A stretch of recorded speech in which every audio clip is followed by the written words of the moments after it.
Okay, I think that means that it's recording. Great. Okay, well, why don't we get started anyways? Thank you guys for coming. Um, this is a topic that is so near and dear to my heart. I'm really passionate about supporting couples and supporting women, especially in their fertility and pregnancy journeys from conception to, well, from planning to conceive to conception and during pregnancy and postpartum. Um, Little bit of my story is that when I decided that I wanted to start trying to conceive with my husband, um, I remember going to see the doctor and saying, like, I would really like to get a bunch of blood work done, and I'd like to know where my levels are at so that I can start to plan and be proactive in my health and wellness for the health and wellness of my baby. And I remember the doctor looking at me like, have you started to try? And I said, no, not yet. And they said, well, come back when you've been trying for a year and you haven't been able to conceive. And I I mean, it surprised me that there was no sort of, what about like the preventative wellness? And I don't really know that I want to be trying for a year and not being able, not knowing what's going on. Um, and of course that happens, but I think I want to be that voice and that advocate and that support system for couples who want to be proactive and begin to learn what they can do to set themselves up for success. Of course, there's always going to be some roadblocks that come in, but let's check off some of the boxes and get things started. So, to begin, um, you are in the right place if, first off, if you're even thinking about having a baby. So if you know that you want to have a baby eventually, you're in the right spot. If you've started trying to conceive already, this is a great spot to be. You can get some more extra information. If you've been trying to conceive without any success this far, great place. If you're planning IVF or a different type of treatment too, this is a good support for that. And you don't have to be planning for your first child. This could be your second, your third, your fourth, or more. There's lots of good information in here. So I'm Catherine.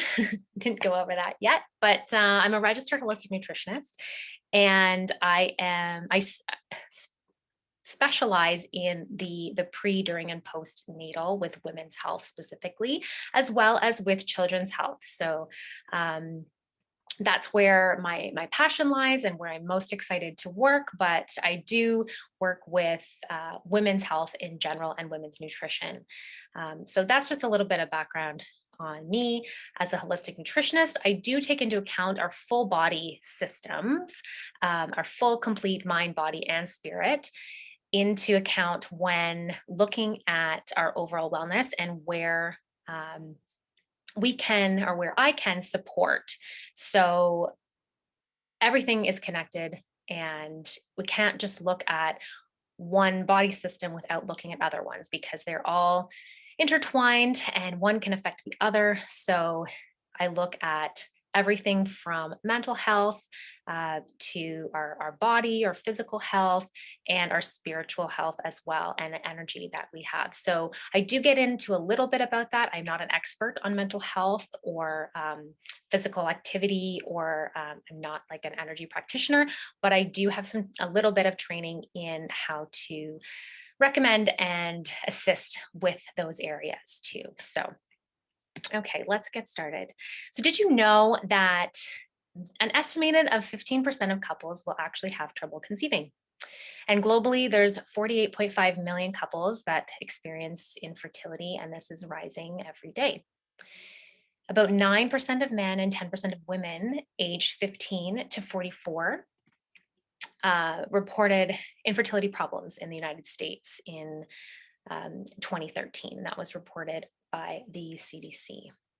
So this is just some data, some numbers to show you that it is quite common for infertility to show up, or just some issues regarding fertility in general.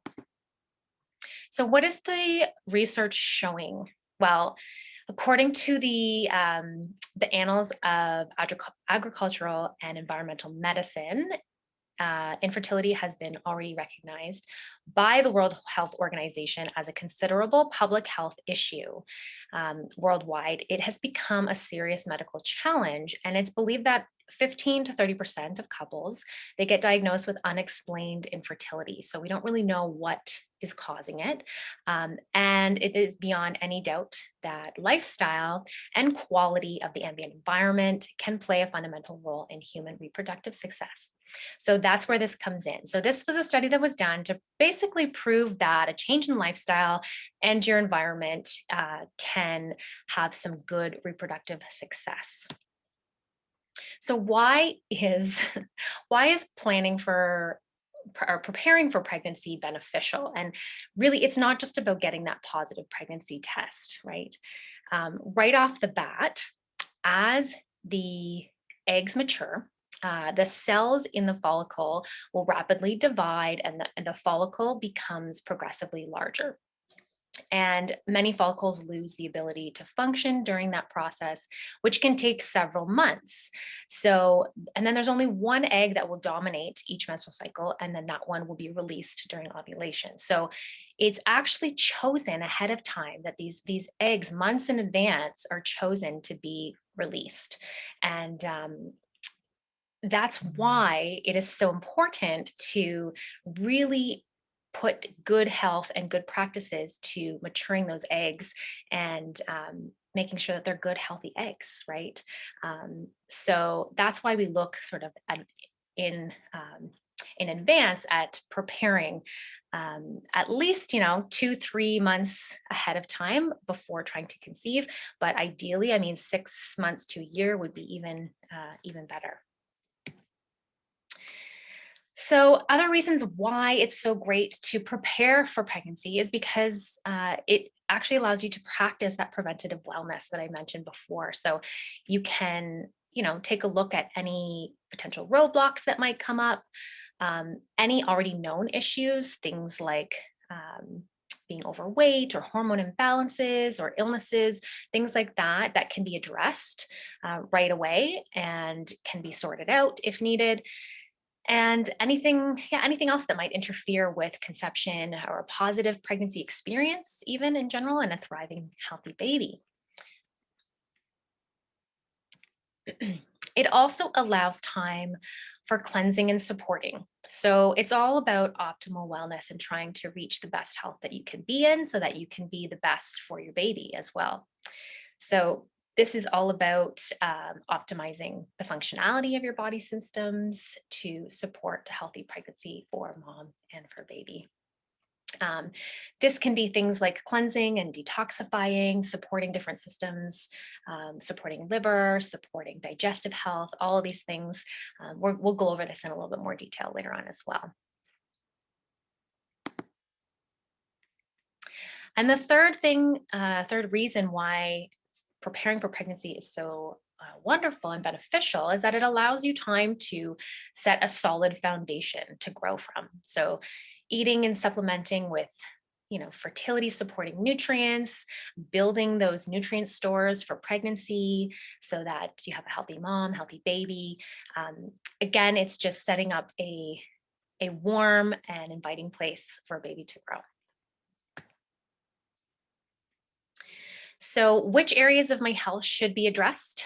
Well, surprise, surprise, it's a holistic approach. So we look at the entire system. These are the pregnancy building blocks that I go by generally. So we've got hormone balance. We look at cellular health as well, digestion and nutrition, and the home environment. So to start off, we'll talk a little bit about hormone balance. So hormones get imbalanced. And how does this happen? Well, there's three main factors to this. So either from chronic overstimulation, from external receptor blockers that come in and block the function of the hormones, as well as factors that interfere just with the overall production and secretion of hormones.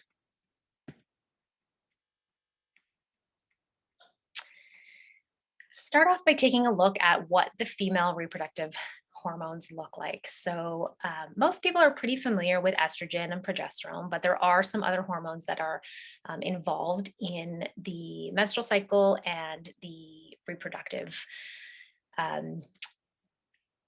health, basically, of women. So estrogens that you're looking at,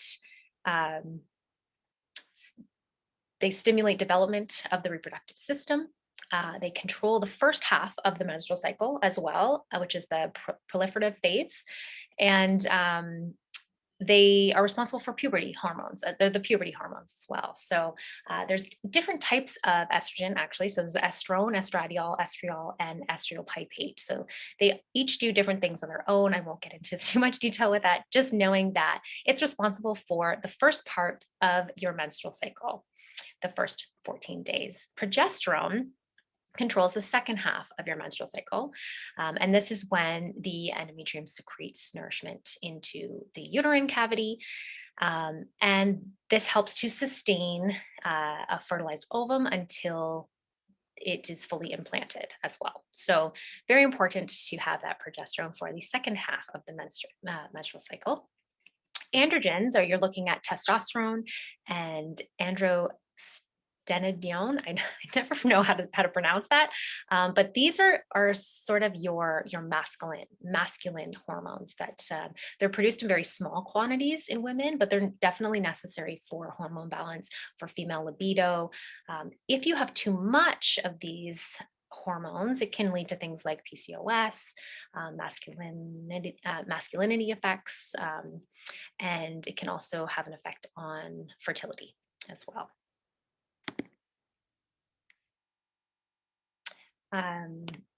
Some other female reproductive hormones that are really important are going to be the follicle stimulating hormone and luteinizing hormone too. So follicle stimulating hormone, FSH, is important for the maturation of the egg in the ovary, and the luteinizing hormone stimulates the release of the egg from the ovary. So very important, those two. And if those are out of balance, obviously that's going to create some issues with the ability to conceive as well. Now, those are the female reproductive hormones, and there are some other important hormones that you should be considering when you're taking a look at conception as well, because all of our systems are so connected and intertwined. So thyroid hormones, there's a few of them, but T3 and T4 are the main ones that help with metabolism, with energy production, with weight management and skin and hair and those types of things. So that's important as well. Insulin is blood sugar balance, and cortisol is our stress hormone. It's produced by the adrenal glands, and it's signals protection, basically. So if you have super high levels of cortisol, this can create anxiety, high blood pressure, and ulcers and things like that. So these are all types of sort of fertility blockers as well. Melatonin is released by the pineal gland. And it regulates our sleep-wake cycle. So this is really important in order for us to get enough sleep. Prolactin is needed for lactation, and for stimulating the follicle stimulating hormone and the luteinizing hormone as well. So very important to have that in balance.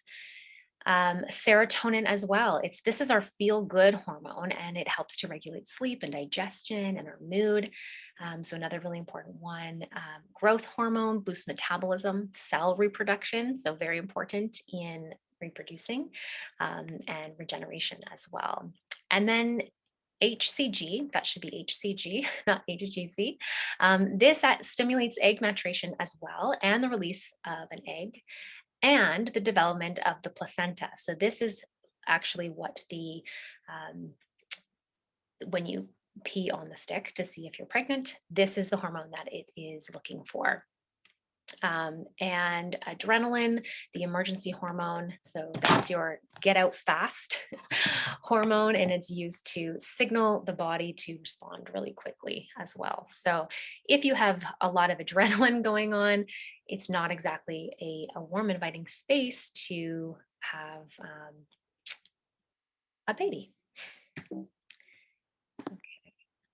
So some areas to consider when you're looking at hormone balance. Um, Hormonal contraceptives. So getting off of these types of birth control as soon as possible, giving yourself sort of at least 3 cycles, menstrual cycles to re-regulate is really important, and stopping the use safely and monitoring any symptoms and things like that afterwards, um, as well as the menstrual cycle. So we look at flow, duration, frequency, symptoms. We assess the hormone functions throughout the cycle, and if they are being stimulated enough, not enough, and making sure that that is functioning well, and that you're having regular menstrual cycles and they're lasting good amounts of time, um, and all of that as well. So very important to look at menstrual cycle. Endocrine disruptors. So endocrine disruptors are things that they mimic hormones. By doing this, they actually can bind hormone receptors, and they can create a powerful response. They can create a less powerful response, and they can actually create a completely different response as well than the original hormone. So this is really important to look at, because they can change how hormones synthesize, how they're transported, how they're binded, and how they are broken down as well. So some examples of endocrine disruptors are um, electromagnetic fields, BPAs, phthalates, plastics, pesticides, tap water, chemicals, things like this that our body just doesn't recognize, and they actually will mimic our hormones in our bodies and take up those receptor spaces that our actual hormones need. And then they just disrupt how our hormones function. So really trying to avoid those as much as possible. Another area to look at is stress. Stress can affect how our hormones function as well. An overabundance of stress can actually exhaust the adrenal glands and can lead to adrenal conversion of progesterone to cortisol. And then this will lower your levels of progesterone, which results in higher levels of estrogen. And this creates sort of an imbalanced ratio between estrogen and progesterone, which we don't really want because we need them to be in balance for our menstrual cycle. And so looking at ways to manage and minimize stress is really important as well. Sleep. So practicing proper sleep hygiene is really important too. So looking at things like, avoiding screens before bed, going to bed at a decent time of evening, staying off phones, limiting electromagnetic fields as well, like Wi-Fi and things like that can really help to get you into better, deeper sleep and to have good sleep cycles as well. Melatonin and serotonin are sort of the main hormones that are regulated, that help to regulate sleep, and they're definitely needed as well for fertility too. So really important to be getting good sleep, because those hormones also manage our mood and our energy and just reproduction in general as well. Diet is the next one. So obviously I'm a nutritionist. I'm going to talk about diet. This is the big area. So looking at foods and their nutrients that are going to help support hormone production. So things like protein, amino acids are going to help support hormone synthesis and things like that. And then also avoiding hormone blocking ingredients. So that's where you're looking at things like phthalates and plastics, even in food, and chemicals and pesticides and herbicides and all of those nasty things that are added to foods that actually can have an effect on the balance of our hormones. So how to sort of rebalance our hormones? There's a lot of things that we can do, and I don't want to get into too much detail because it can be an individual thing as well. But improving our sleep quality is definitely important. Supporting our liver so that we can detoxify, improving gut health, avoiding xenoestrogens, and drinking filtered water. Managing stress is really important too. Talked about that a little bit. Avoiding exposure to toxins and actually doing a bit of a detox is really important. Um, Cleaning up our diet and releasing weight if necessary. So a few of these will go into a little bit more detail as we get into detoxification and nutrition as well. There's a few things as well that I just want to touch briefly on testing. So hormonal testing can be beneficial, especially if you've done like all of this list here and you're still sort of experiencing some issues. That's where testing might come in handy to just dive a little bit deeper and find some more answers if necessary. Otherwise, I mean, testing can be expensive, so usually by doing a lot of these options here, you will start to see a much better balance within your hormones. Let's talk a little bit about cellular health. So we'll talk about toxic load and detoxification pathways, oxidative stress, and how that can affect fertility and pregnancy, and overall inflammation too, and how we can reduce inflammation in the body too, and the effect that that can have on fertility and on pregnancy. So there was a study done in Current Opinions in Obstetrics and Gynecology in 2015. And it talks about, they just pretty much decided and discovered, they didn't really discover, they actually just stated that mitochondria, so our cells, affect all aspects of mammalian reproduction. And they are essential for optimal egg maturation, fertilization, and embryonic development. And mitochondrial dysfunction, so cellular dysfunction, can cause a decrease in egg quality, and it can interfere with embryonic development as well. So basically saying that poor cell health can cause decrease in egg quality and can interfere with the developmental effects of the embryo as well. So ensuring that our cells are in good health is really, really, really important. So let's talk a little bit about toxins and how that affects our cellular health too. So there's a little bit of, there's lots of studies actually done on heavy metals in particular. So there was one from the Annals of Agriculture and Environmental Medicine that says that environmental heavy metal exposure involves changes in epigenetic marks. So this might lead to possible link between changes in gene expression and disease susceptibility and development. So pretty much saying that there are certain heavy metals and exposure to heavy metals that can change how our genes function, how they are expressed actually, and can make people more susceptible to disease and issues with development. So really important when we're looking at, setting ourselves up for a healthy pregnancy and for a healthy baby as well. Also, they stated that heavy metals such as cadmium, lead, and mercury may be highly involved in impaired human fertility. So something that I like to do with my clients is heavy metal testing. If you have any sort of symptom that might be aligned with heavy metal toxicity, doing a detox, like a full-on heavy metal detox before trying to conceive, can be really beneficial for yourself and for baby as well, because they get transferred from the mom to the baby. So looking at a few areas to consider for toxin exposure.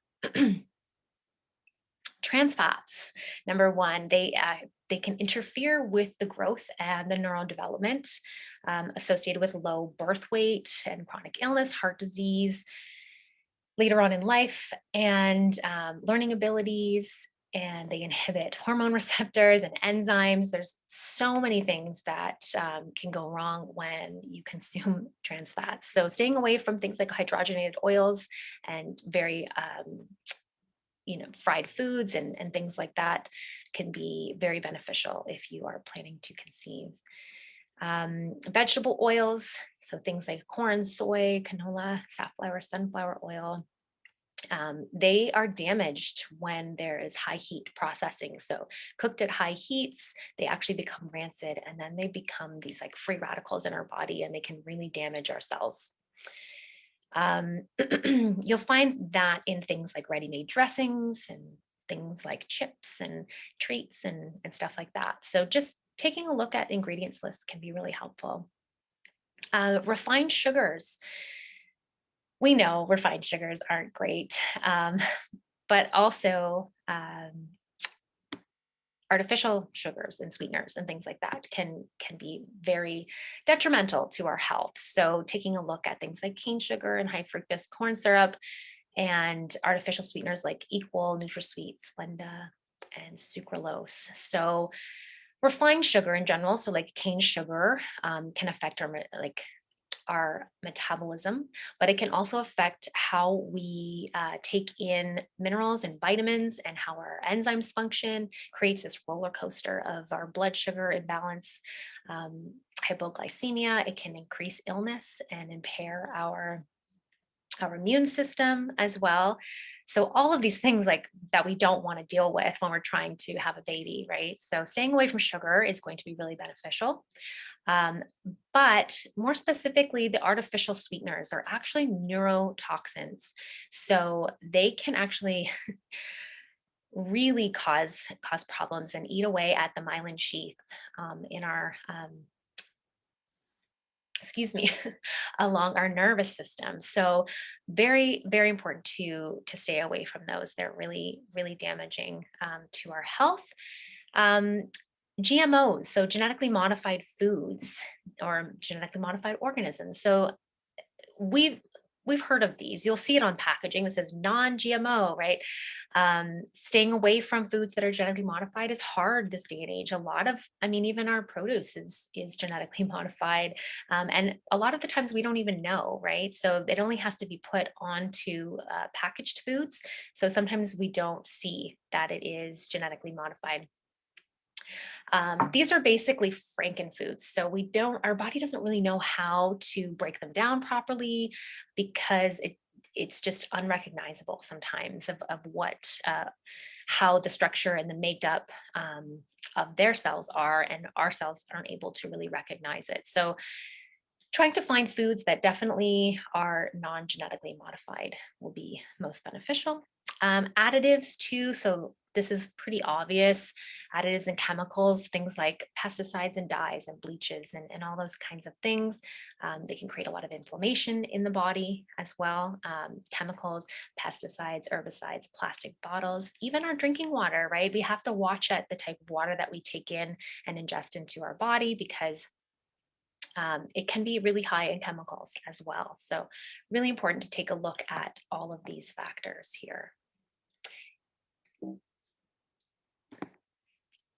Now, with all of that, if you're somebody who has been consuming those types of foods in the past, like where do we want to look at for supporting our body and moving forward? We need to look at supporting our detox pathways. So these are the areas where our body actually can detox these toxins. So our liver, our kidneys, our lungs, our skin, and our colon are the 5 areas, the 5 main detox pathways that our body has. So supporting these areas is going to be the most beneficial. And why do we want to detox? Why do we not want these toxins in our body? Well, first of all, they can alter our gene expression. They can also be passed to baby from conception in cellular reproduction, from the placenta or to the placenta, and through breast milk as well. So very important. And they can just interfere with overall conception and fertility. This is also really important for the father's health as well. So it's great if the The male can also do a detox of some sort to increase and boost sperm quality. And then just a few checkpoints. I mean, if you're experiencing any of these types of symptoms, you may want to look at some detoxification protocols. So, fatigue, headache, hormonal imbalances, like things like PMS, if you experience that, gas and bloating and allergies, sensitivities, and heavy metal toxicity as well. Let's talk a little bit about oxidative stress now. So, what is oxidative stress? It is the result of an imbalance of free radicals and antioxidants in the body. So, free radicals being reactive oxygen species or ROS. And this is just a visual of sort of a normal cell, and these free radicals are attacking a cell. And this is what a cell would look like with oxidative stress. So these are not healthy cells. We do not want this on our cells, especially the ones that are going to be reproducing to create new life. So, oxidative stress in relation to fertility and pregnancy. So, the presence of excess reactive oxygen species, this ROS, or these free radicals, can lead to cellular damage. So it's just been proven that this is possible. And it's connected to infertility. It's been found to be connected to miscarriage and preeclampsia and poor fetal growth, preterm labor, and rupture of membranes as well. So, very important to sort of work at um, any oxidative stress within the body. And how do we lower the oxidative stress? Um, Number one, you'll find there's a common thread throughout a lot of this. Limiting exposure to pollutants and toxins is number one. Increasing our intake of antioxidants. So, antioxidants are things like vitamin A, vitamin C, vitamin E, selenium, zinc. Glutathione is actually the master antioxidant. It is an amino acid, and it's what your liver needs to really cleanse and detoxify. Polyphenols, carotenoids, those types of compounds in foods are wonderful antioxidants. And supporting mitochondrial energy production and efficiently as well is really important. So, really supporting our ATP production and keeping things running quite efficiently. And how does this relate with inflammation too? So, cellular health and inflammation. Typically, inflammation is the result of underlying issues. So, this is when we're looking at untreated injury, infections, hormonal imbalances, autoimmune disorders, allergies, chemical exposure, poor diet. All of these are sort of reasons why the body becomes inflamed. So there is acute inflammation, which is something that is really important. So if we need, let's say, we cut our finger and it's bleeding, well, it becomes the white blood cells go to the cut site, create inflammation, and allow for healing. Now, if this is sort of over time and your finger does not heal, and there is a chronic inflammation that lasts for months on end, maybe there's an infection that becomes present. This is where we're looking at long term chronic inflammation, and this is not going away. And this is something that can lead to more serious issues like infection. And later down the line, it could be other things as well. So that's just an example with a finger, but we experience inflammation all over our body in areas that there might be underlying issues going on. So, very important to take a look at that as well, because when we are in an inflamed state, our body's not able to focus on healthy reproduction. So, inflammation, fertility, and pregnancy, again, it can create complications with fertility through ovulation and uterine health, embryo quality, even implantation. And some common inflammatory related issues that come up quite often with fertility and pregnancy are things like PCOS, endometriosis, gestational diabetes, and preeclampsia, and things like that. So, even if you already have something along those lines, it is still good to work on lowering inflammation to increase your your fertility and your ability to reproduce as well. So, just from the Journal of Reproductive Immunology, they state that inflammation is a common pathway, and clinical and experimental evidence demonstrates that acute and chronic inflammation is associated with impaired brain development of the preterm brain. So, this is another reason why, not just for fertility, but during pregnancy as well, we want to take a look at lowering inflammation while pregnant because it can have some effects on brain development in preterm babies as well and their brain. So very, very important to work on lowering inflammation. Some ways we can do this. Avoiding environmental toxins is really important. Eating clean, organic, minimally processed, non-genetically modified foods. Um, Lowering your consumption of inflammatory foods, so things like dairy and gluten, conventionally raised meats and refined sugars, grains, those types of things.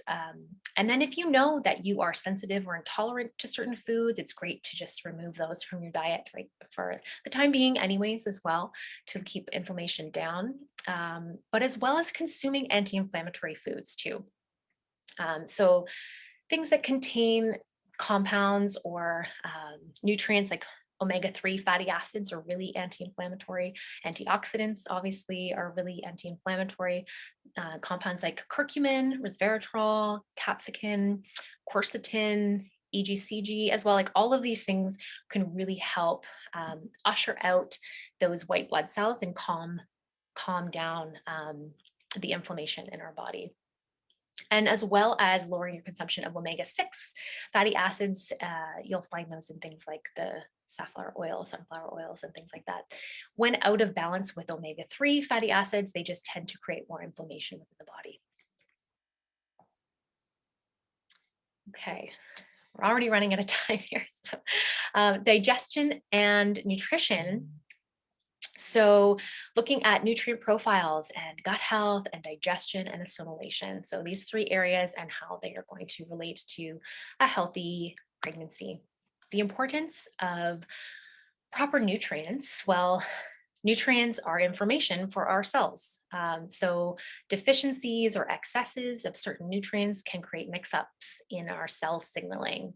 So this is definitely something that we don't want. So making sure that we have enough of certain nutrients, or making sure we don't have too much of certain nutrients, can really help with any potential complications that might arise. Adherence to healthy diets favoring seafood, poultry, whole grains, fruits, and vegetables are related to better fertility in women and better semen quality in men. Perfect. And it always looks so delicious. I always love that plate. So some nutrients, specific nutrients to consider for fertility and pregnancy.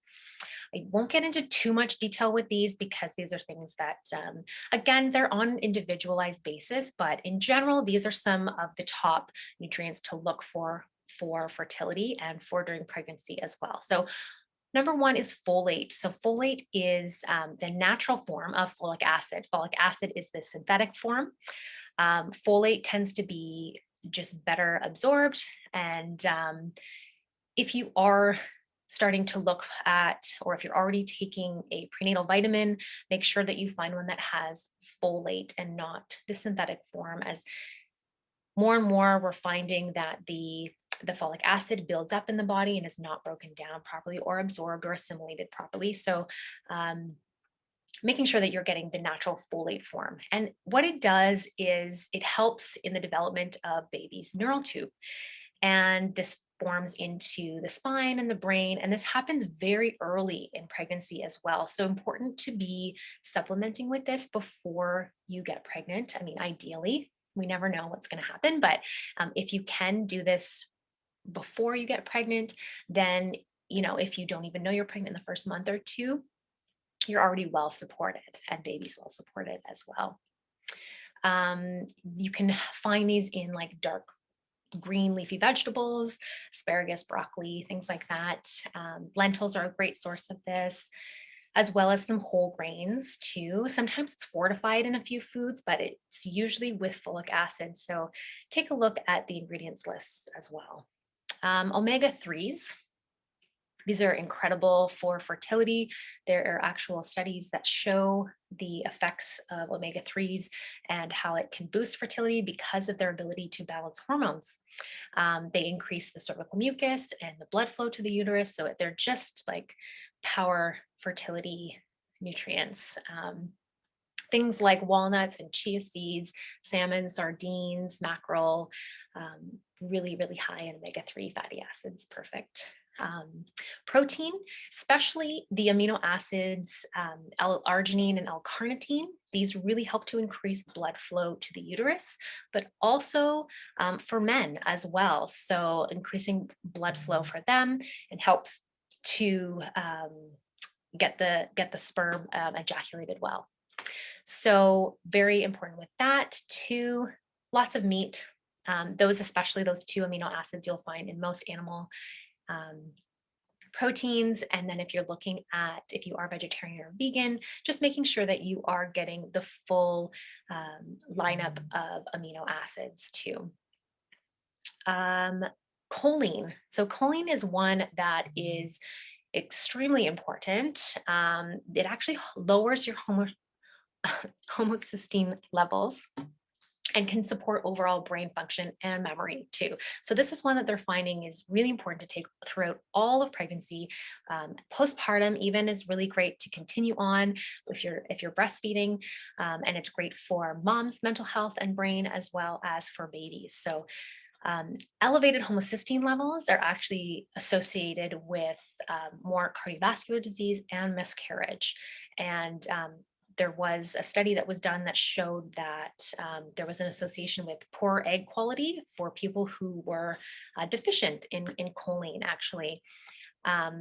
It's also a precursor to the neurotransmitter acetylcholine. So this is just involved in memory and muscle control and all of that kind of thing too. So just really great to get choline found in eggs. Eggs is kind of the big one for choline that I always recommend. Really, really great. Zinc as well.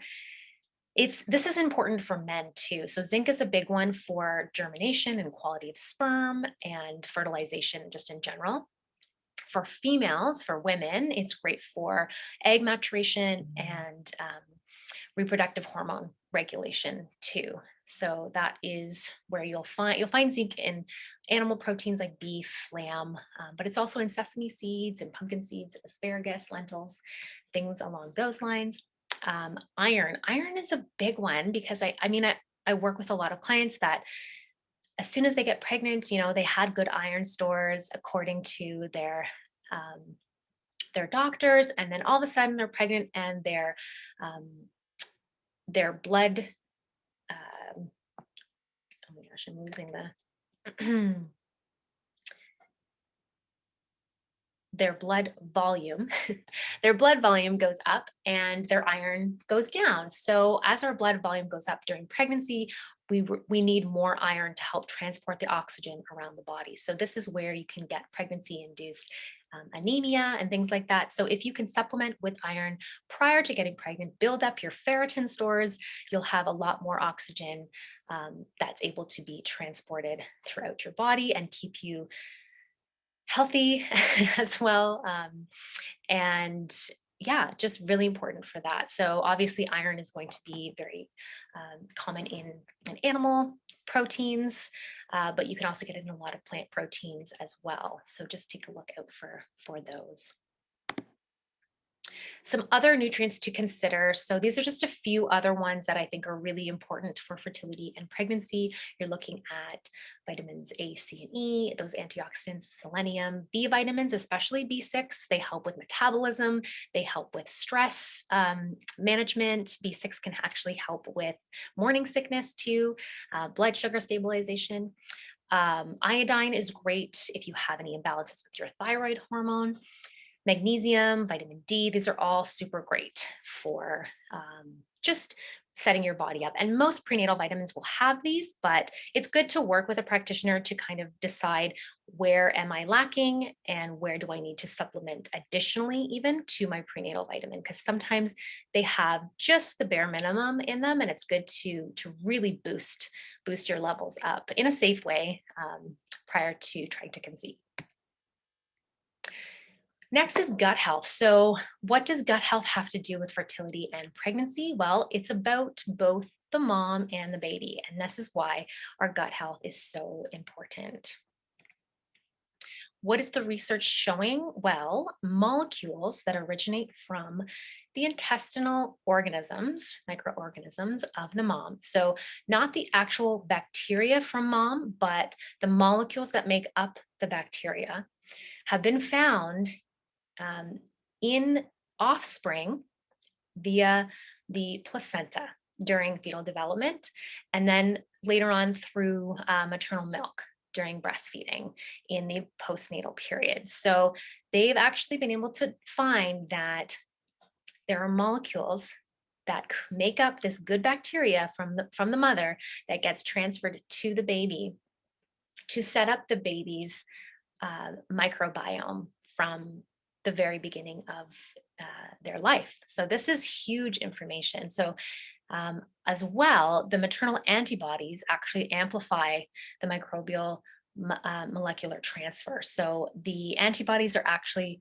also getting passed to the baby, which is really important as well. And it sets up their immune system early on in life. So making sure that mom has really good, healthy gut bacteria going on so that it's just good, healthy gut bacteria that's getting passed to baby to really set up their immune system and their gut microbiome for, especially for the first couple years of their life. If they are breastfeeding too, just really important to set them up that way in good health when they are so vulnerable in those early stages of life as well. As well, so gut health is also connected with excess estrogen. So I just want to touch briefly on how gut health can help manage hormone balance as well. So actually, estrogen production. So the microbes in our gut, so actually anaerobic flora in the colon can produce excess estrogens. So looking at keeping the anaerobic flora down so that they're not producing extra estrogen, because we want to keep the estrogen at a balanced state. We need enough estrogen, but we don't want too much. As well, candida. So this is a yeast fungus and it can synthesize estrogen-like substances. So another thing we don't want to see. Certain microbes as well in our gut can actually deconjugate estrogens, and this actually makes them or breaks them down so that they can reabsorb into our bloodstream and into our body again, which we don't want that. We actually need to excrete those extra estrogens so that we can keep the good balance going. And then that's where kind of constipation comes in as well, because if we're constipated or backed up, then it allows more time for those estrogens to be reabsorbed into the body. So keeping things moving and flowing is really, really important to not only release toxins and things like that, excrete toxins, but also excess estrogens and excess hormones that our body does not need. How can we optimize our gut health? So again, these are all things that we've already sort of talked about, but avoiding the sugars and the processed foods, consuming fermented foods with good healthy bacteria to feed on the bacteria in our guts, taking a supplement of those probiotics can be really great. It can allow you to have access to many strains of bacteria as well. So you're having a diversified portfolio of microbes. Eating plenty of fiber to make sure that things are moving through well, but also to feed the good bacteria. Avoiding foods that you're sensitive to can also help to lower that inflammation, and avoiding the major inflammatory foods, as well as lowering your exposure to toxins. Now, digestion and assimilation. So without optimal digestion, we really are not able to assimilate our nutrients properly. So we really need to make sure that we have good digestion so that we're getting all those good nutrients from the foods that we're eating, from the supplements that we're taking. How do we optimize digestion and assimilation? So we need to chew our food very well, eating in a nice, calm, relaxed state to relax our nervous system, to allow the enzymes to be secreted, to have good bile, hydrochloric acid as well, to break down those foods, to take out the nutrients and break down the nutrients and have them absorbed into the bloodstream. We want to avoid processed foods because these are just blockers that block all of these processes. Again, consuming adequate fiber is really important. And then something that is surprising to some people when I talk to people about this, drinking water away from your meals. So water actually dilutes the hydrochloric acid in our stomach and can be, not so great for digesting our food. So having a little bit of water, taking smaller sips, but not drinking large amounts of water with your meals is going to improve digestion overall too. So how does digestion really relate to fertility and pregnancy? Well, number one, by having good nutrients, good healthy nutrients, this is what is going to support hormone production, secretion that is needed for conception. It helps to also build these nutrient stores that are going to feed the baby eventually through the placenta. So whatever you eat, baby is going to eat. It supports maternal health too. So yes, baby is going to always get whatever they need from mom, but that means that it's going to deplete mom's nutrient stores, and we need to keep mom as healthy as possible. So getting and making sure that all those nutrients are nicely stored up in the body as much as possible. And this just really helps to optimize growth and development too. So making sure you're getting the nutrients that baby needs for growth and development at the different stages of their development. Okay, the last pregnancy building block that I want to go over is the home environment. So when I say home, this is referring to the mind, body, spirit home.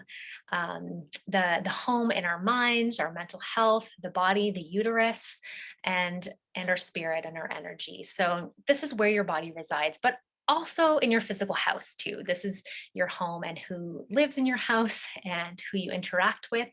These all have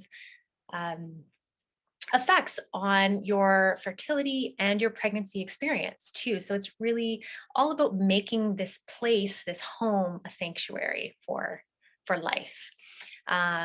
Energy, talk about blockages and imbalances, relationships. The three areas of relationships: communication, expectation, support, as well as I like to touch on physical activity and mental health as well, and how that is really important for fertility and pregnancy. So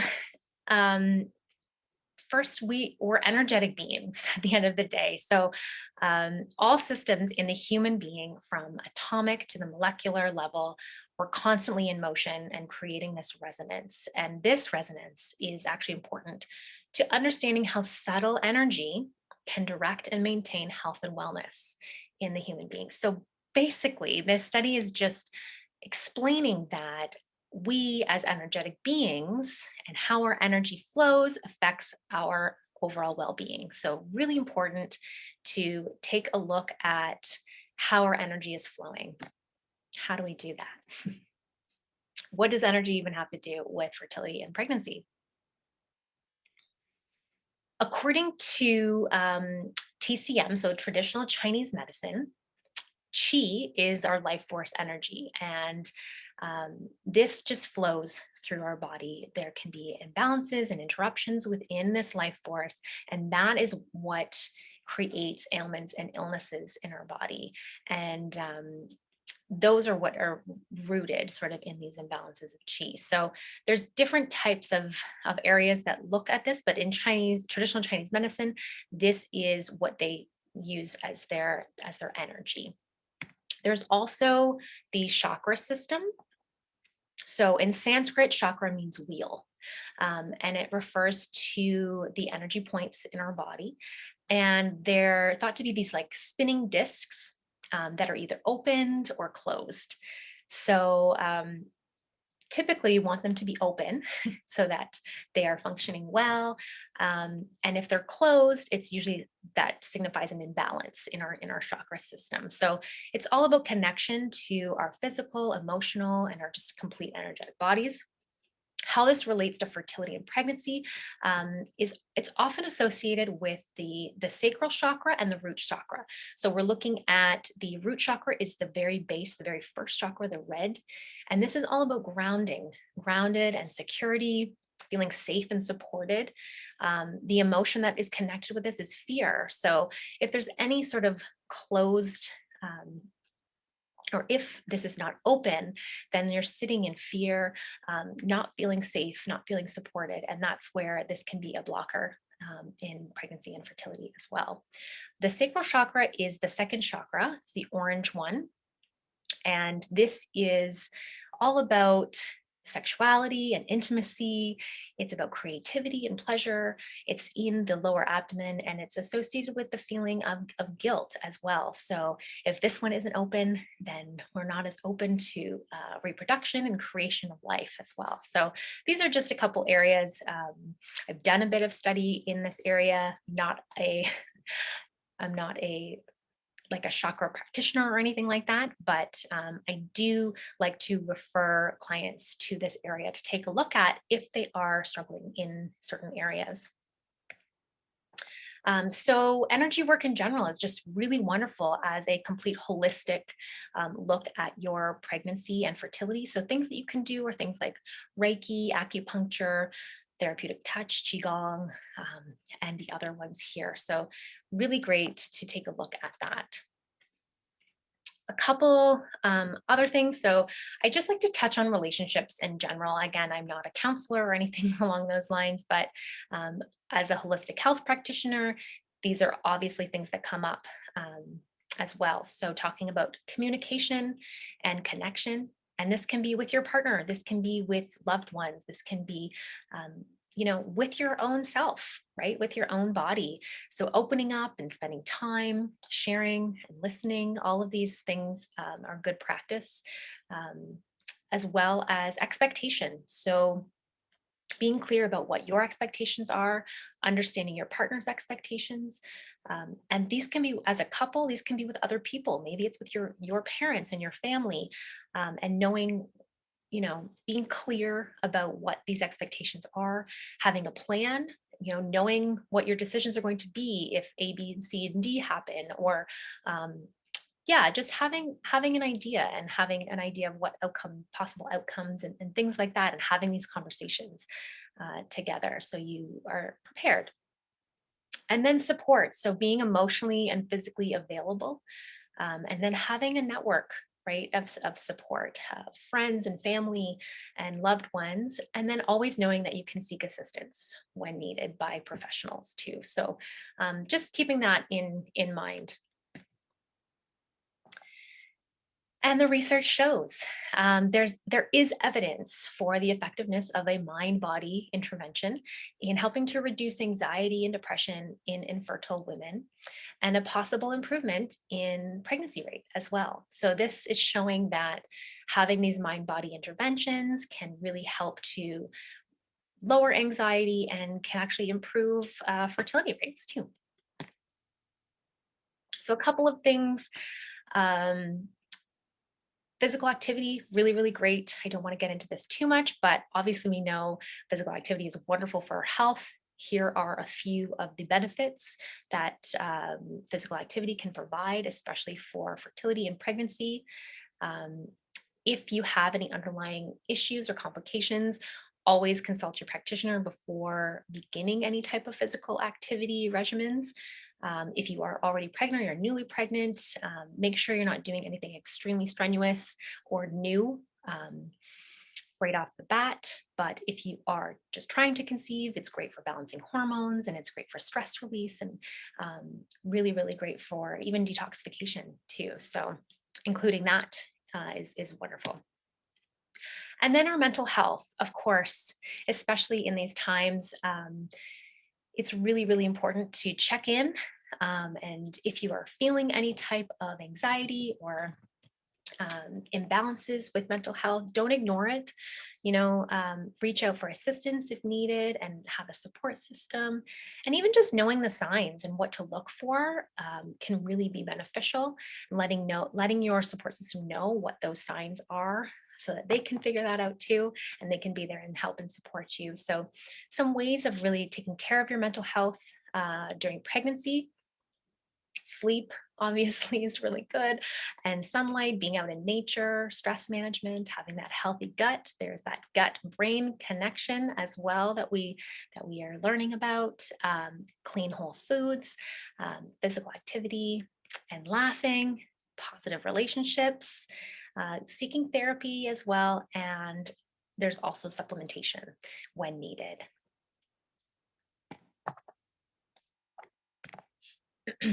And I just want to finish off with one of my favorite quotes. Parenting begins the moment you make any conscious effort to care for your own health in preparation for enhancing your child's conception. So, really, just saying that, you're a parent before anything even starts, because you are harboring and that love that you already want to give to another human being. So that's where it all begins, and that's what matters in the end. And I just love that quote. This is if you are looking for some extra support, let me support you. I would love to be available. If you want to chat more, I'm available for a 15-minute quick call, complimentary discovery calls. You can book this online at FMU or fmuptown.com. You can call the clinic or you can email me as well. It's just katherinepolososmith.rhn@gmail.com. I'd love to chat more and hear about what your goals are, and see how I might be able to support you through your fertility journey and your pregnancy journey.